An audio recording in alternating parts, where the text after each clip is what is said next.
right, third time all the way through this must be the charm. This is insane. First it was the light, and then I didn't plug my microphone in and I missed something. Do you want a challenge of planning a great date for $0? Here are some jumping off points for just that. Hi, I'm Ellie. I'm a mom of two and under, and my husband and I have been married for 5 years.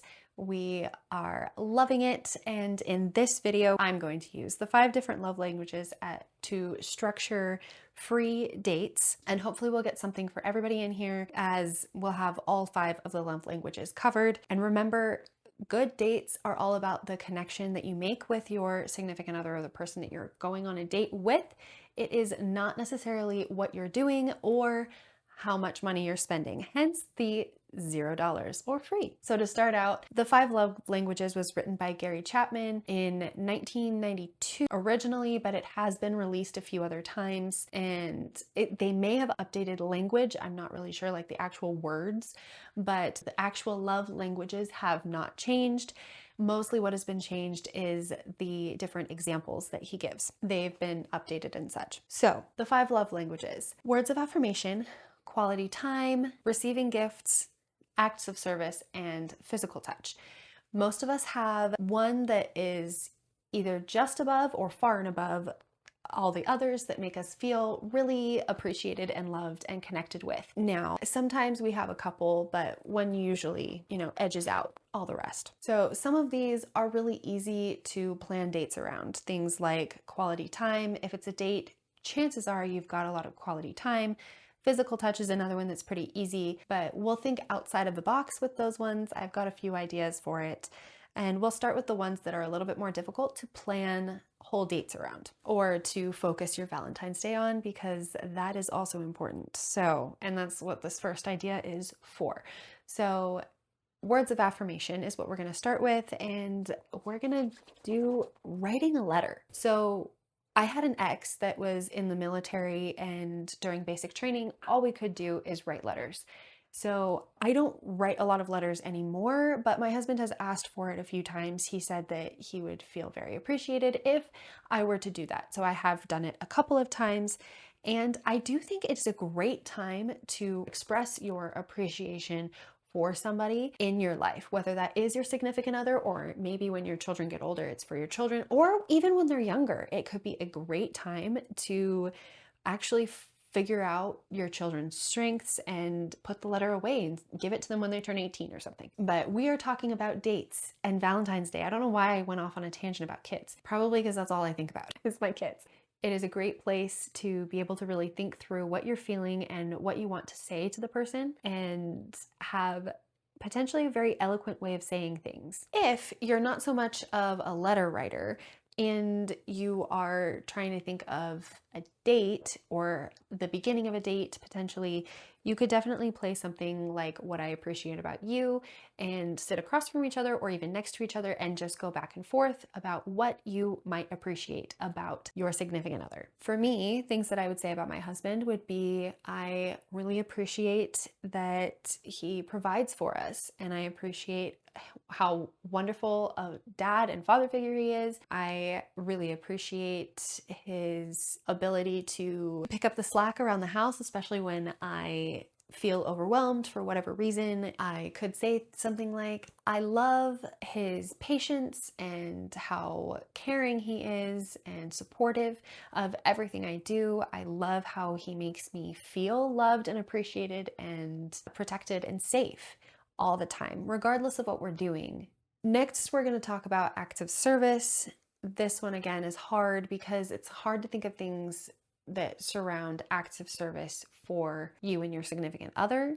So the easy thing to do is to turn outward and volunteer. You can volunteer at a soup kitchen or a food pantry, or Feed My Starving Children is really fun because you can turn off your brain and just have a conversation, just go through the motions of what you're doing. I do not have a Feed My Starving Children around me right now, but when I did, that was really fun. I never went on a date there, but I definitely did group activities there. As far as acts of service for each other, you could definitely make breakfast in bed or make a special dinner. And if we want to move a little bit more toward quality time and acts of service, you could make dinner or a special dessert together. I'm thinking making dessert because it would be after the kids go to bed. You can make a dessert and have like your own special time instead of having to share with the kids. Because sometimes you just need something for yourself. If the stuff I've mentioned so far, or maybe the stuff I mention later in this video, jogs a few ideas loose, make sure to hit that like button and subscribe to the channel. This is a little bit outside of the realm of our normal videos. Usually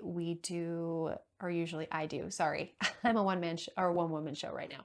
But or in the sense of this YouTube channel. Anyway, I usually do motherhood and parenting content, but keeping your relationship alive and well and thriving is a huge part of motherhood and parenting. So it's tangentially related. It's just not directly, it's not all that stuff. It's something a little bit different, but I also thought it was really important because we are heading toward Valentine's Day and I needed to plan Valentine's Day anyway. So let's dive back into more of the ideas. Gift receiving is the last one that's really difficult to do for free, at least, and plan a date idea around it.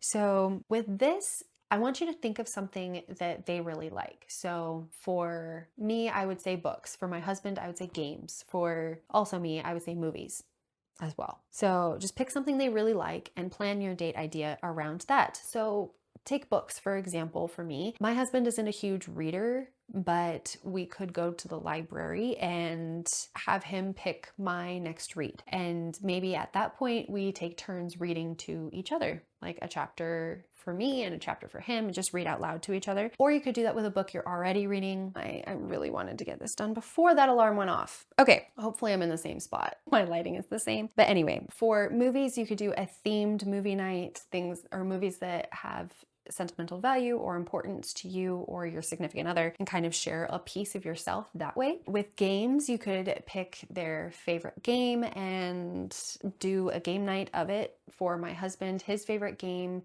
is Settlers of Catan, it seems like. And so that one you need at least 3 people unless you have the 2-player version, and it's kind of a card game as well. So, and that is really fun, but we do not have that game. I don't believe. My parents have it, but we don't. So move on to physical touch, and we're going to think outside of the box with this because of course you have hand holding and cuddling and, kissing or whatever, but let's think outside the box. As I've said like 3,000 times at this point. The first thing I thought of was doing a spa night for each other. So taking turns giving each other facials or massages, or you could do manicures to each other. And for the guy, you can paint their nails or your wife's nails or girlfriend, whoever. The one who likes their nails painted in the relationship, they can get their nails painted. And that's a great way to have a different kind of physical touch than maybe what you're used to. And the novelty of it can really help increase the intimacy in your life. Another one I thought of was you could learn to dance together, maybe a dance that you don't know. So ballroom or salsa or whatever, something that is you touch more than say line dancing. But yeah, while you're learning to dance, you could also make a romantic playlist. So you can make one and your significant other can make one and you can share it with each other, or you can make one together and dance to that. All right, moving on to quality time. Again, most dates are quality time, but let's think of some different ideas than what we'd normally think of. So one that I thought of for sure was working out together or taking a hike and having a picnic type of situation. A full-on workout is a great thing to do together because you are able to say, have a sense of accomplishment and say, yes, we did this together. And kind of the same thing with a hike, but a hike could also be kind of low key, and having a picnic afterward is, obviously a great idea. My parents really enjoy going on walks together. They train for 5Ks together as well, or they have in the past. My mom is a huge runner. She's an avid runner, and my dad not so much, but he was nearly 6'2" at his height, and even though he's shrunk a little bit now, he's still over 6 feet tall and his legs are still miles long.